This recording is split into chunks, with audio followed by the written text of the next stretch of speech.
Assalamualaikum warahmatullahi wabarakatuh. Di hari yang cerah ini, mari kita panjatkan puji syukur atas kehadiran Tuhan Yang Maha Esa. Karena berkatnya lah kita dapat berkumpul pada hari ini. Sebelumnya, saya ingin memperkenalkan diri terlebih dahulu. Nama saya Irvigo Nandika Fairuzia. Saat ini saya sedang menuntut ilmu di Universitas Al-Azhar Indonesia dalam program studi ilmu komunikasi dengan peminatan media dan jurnalisme. Bagaimana kabar kalian? Semoga kita semua berada dalam lindungan Tuhan Yang Maha Esa. Pernahkah Anda berpikir bahwa pada saat pandemi seperti ini memberikan banyak sekali peluang dalam berbisnis? Dengan kita memulai untuk berbisnis online, maka kita akan banyak sekali mendapatkan manfaat. Maka dari itu, saya berdiri di hadapan kalian semua untuk menyampaikan pidato dengan judul Berkembangnya e-commerce pada saat pandemi COVID-19. Pada dasarnya, bisnis online itu merupakan salah satu usaha yang dilakukan dengan menggunakan internet. Dengan berbisnis online di internet, kita dapat melakukan dengan berbagai macam cara yang mana memiliki suatu tujuan untuk menghasilkan uang. Nah, berbisnis secara online ini terbilang sangat mudah karena tidak banyak menggunakan biaya seperti melakukan bisnis-bisnis pada umumnya. Dengan melakukan bisnis online, kita akan mendapatkan banyak sekali kelebihan dibandingkan bisnis secara offline. Karena pada bisnis online dapat dilakukan hanya dengan menggunakan internet saja. Yang mana hal tersebut akan menguntungkan kita sebagai pemilik bisnis dan juga pelanggan. Dan maka dari itu semua pihak akan mendapatkan keuntungan. Nah, bisnis online ini juga dapat menjangkau konsumen secara luas. Berbeda dengan berbisnis secara offline yang hanya mendapatkan konsumen dari lingkungan sekitar saja. Dengan melakukan bisnis secara online, kita sebagai pemilik bisnis akan melakukan pemasaran secara online yang mana hal tersebut dapat menyatukan suatu network antara pemilik dengan network dengan pelanggan yang akan menghasilkan aktivitas dengan kemampuan yang lebih. Nah, pada saat pandemi COVID-19 yang ini nih, saat ini banyak sekali aktivitas kita menjadi terhambat. Maka dari itu, kita dapat memanfaatkan hal tersebut dengan cara untuk memulai berbisnis online. Apalagi nih, untuk para kalangan anak muda zaman sekarang, kaum milenials yang sangat mengerti akan perkembangannya teknologi. Dengan memanfaatkan teknologi yang sudah sangat berkembang pesat pada saat ini, kita dapat melakukan banyak sekali ide-ide kreatif serta eksplorasi mengenai hal-hal positif yang akan kita lakukan pada saat pandemi seperti ini. Nah, bisnis online merupakan salah satu ide kreatif pada saat pandemi untuk melakukan suatu kegiatan yang produktif. Dengan kita memanfaatkan fasilitas dan teknologi yang sudah berkembang saat ini, kita dapat melakukan transaksi ekonomi atau berbisnis online yang disebut e-commerce. Nah, e-commerce sendiri ini yaitu suatu kegiatan jual beli barang atau jasa yang dilakukan melalui jaringan internet. Nah, dengan berkembangnya berbisnis online atau e-commerce pada saat pandemi ini dapat berubah perilaku konsumen. Nah, yang mana nih kita udah tahu kalau misalnya sebelumnya para konsumen ini memiliki kebiasaan berbelanja di pusat perbelanjaan atau toko atau manapun itu. Namun pada saat pandemi seperti ini banyak sekali konsumen yang beralih kepada e-commerce atau bisnis online. Maka dari itu bisnis online ini pada saat pandemi akan memberikan banyak sekali manfaat sehingga kita sebagai anak muda harus memanfaatkan momen tersebut. Nah, berbisnis online juga dapat memberikan dampak terhadap masyarakat nih, yang mana dengan pengurangannya aktivitas yang dilakukan ketika pandemi membuat masyarakat beralih dalam belanja pada e-commerce. Hal tersebut memberikan dampak yang mana berbelanja menjadi lebih praktis. Dengan berbelanja pada e-commerce, juga kita sebagai masyarakat dapat membandingkan harga dengan mudah. Contoh, dari satu online shop ke online shop lainnya. Nah, hal ini juga dapat menciptakan kedekatan dengan konsumen melalui komunikasi yang bagus. Sebagai pemilik bisnis, kita dapat membidik langsung target pasar yang diinginkan tanpa harus menggunakan jasa perantara lain. Nah, kondisi pandemi saat ini memberikan dampak buruk pada perekonomian. Nah, bisnis online ini merupakan salah satu cara untuk memperbaiki perekonomian tersebut. Nah, di sisi lain, berbisnis online juga sudah dikenal di kalangan masyarakat yang memberikan berbagai macam manfaat positif seperti menghemat waktu, mengetahui harga pasar secara langsung, dan biaya lebih murah. Berbisnis online juga tidak hanya sekedar menjual barang di internet, namun kita sebagai pemilik bisnis juga harus mengembangkan berbagai inovasi agar dapat menarik perhatian masyarakat. Sudah tentunya itu pasti. Nah, dalam pidato kali ini, saya tidak hanya akan menjelaskan apa itu bisnis online ataupun e-commerce, namun saya juga akan memberikan nih berbagai macam tips untuk para anak muda untuk mereka dapat memulai bisnis online.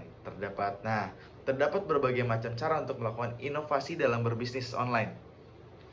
Namun, saya memiliki 4 cara utama dalam mengembangkan bisnis online, yaitu diantaranya yang pertama, sebagai pemilik usaha, kita harus manfaatkan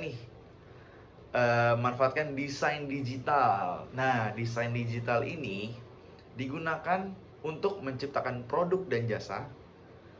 Dengan menggunakan cara ini, kita dapat mengembangkan dan menjual beragam segmen produk dengan menggunakan mekanisme organisasi dari dalam maupun luar. Nah, inovasi seperti ini nih dapat mencegah para pesaing bisnis online kita untuk meniru hal yang sama. Karena dengan adanya desain digital, kita memiliki identitas kita sebagai pemilik bisnis seperti masing-masing. Yang kedua, kita sebagai pemilik bisnis online harus menciptakan tim ataupun startup. Nah, ini merupakan salah satu hal yang penting nih. Karena tim ataupun startup ini dapat berisikan berbagai macam pekerja yang dapat melakukan inovasi-inovasi dari setiap mereka masing-masing.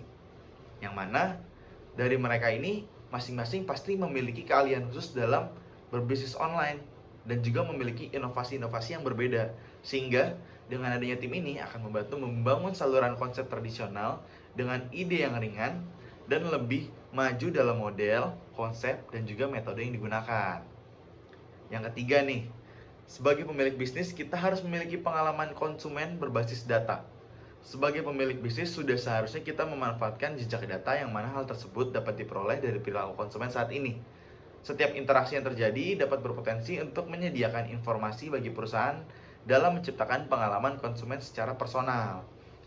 Dengan memanfaatkan hal tersebut, kita sebagai pemilik bisnis dapat menyusun target segmen pasar secara spesifik dan juga memahami konsumen berdasarkan kondisi demografinya. Dan yang keempat, sebagai pemilik bisnis online, kita juga harus merangkul rekan-rekan bisnis kita dan memanfaatkan yang mereka berikan. Untuk melakukan hal tersebut, sebagai pemilik bisnis, kita harus mempertimbangkan berbagai langkah seperti menjalin hubungan kerjasama baru, memodel bisnis berbasis data, menjalin jejaring kerjasama, dan juga pengalaman pengguna. Nah, dengan melakukan berbagai macam cara yang tadi saya sebutkan, dapat memberikan manfaat bagi yang ingin memulai dalam berbisnis online. Hal tersebut dapat memperluas jangkauan ekosistem digital, yang mana akan mendorong beragam sektor ekonomi semakin terkoneksi secara digital nih. Nah, saya kan sudah menjelaskan berbagai macam hal positif dari bisnis online, seperti manfaat, keuntungan, inovasi, dan juga dampak positif itu sendiri dari berbisnis online. Nah, namun bisnis online ini juga memiliki beberapa kekurangan di dalamnya. Nah, misalnya seperti tidak benar-benar memikirkan strategi. Nah, dalam hal ini sebenarnya hal ini memiliki peranan yang sangat penting karena dengan adanya strategi akan meningkatkan kunjungan trafik ke situs Anda, sehingga peluang untuk mendapatkan pelanggan akan menjadi lebih besar. Nah, yang kedua, kemudahan perbandingan harga. Dalam hal ini, persaingan pada diferensiasi produk atau dari faktor lainnya juga semakin rendah. Kebanyakan pelanggan lebih memilih produk dengan harga yang lebih murah.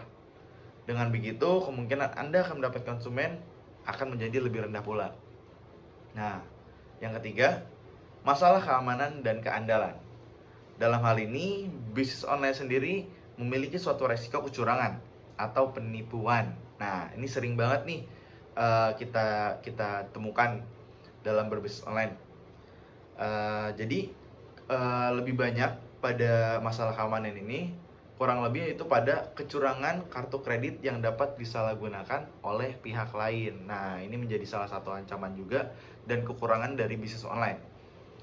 Yang keempat yaitu adalah informasi yang overload. Nah, dalam hal ini kemungkinan konsumen melakukan pencarian di internet nih karena terlalu banyak informasi, banyaknya bisnis online pada saat ini dapat membuat konsumen yang akhirnya hanya penasaran dan menunda pembelian.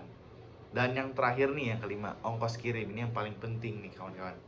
Dalam hal ini, beberapa produk terutama yang berukuran besar atau mudah rusak lebih memakan biaya yang lebih mahal, sehingga para konsumen akan membayar biaya ongkos kirim yang lebih mahal dan menghabiskan waktu ke ekspedisi. Dengan keadaan tersebut, konsumen juga dapat menolak karena biaya ongkos kirim yang terlalu mahal. Nah, wahai saudara-saudara sekalian, oleh karena itu, kita pada saat pandemi ini harus memanfaatkan peluang sebisa mungkin. Karena hal tersebut dapat memberikan manfaat kepada diri kita.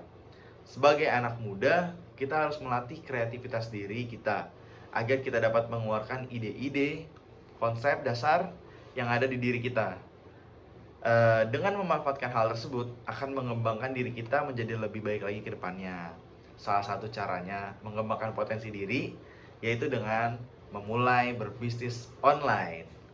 Dengan hal tersebut akan melatih kita untuk selalu berinovasi dalam menciptakan suatu hal yang baru, meningkatkan rasa persaingan antar pesaing, sehingga akan selalu menumbuhkan rasa ingin selalu berkembang.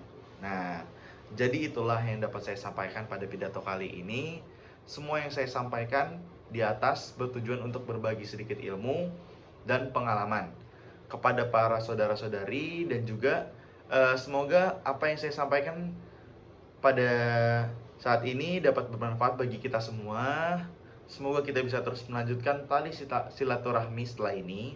Mohon maaf jika ada perkataan yang salah dari saya ataupun menyinggung perasaan banyak pihak. Terima kasih atas perhatiannya dan saya akhiri. Wassalamualaikum warahmatullahi wabarakatuh.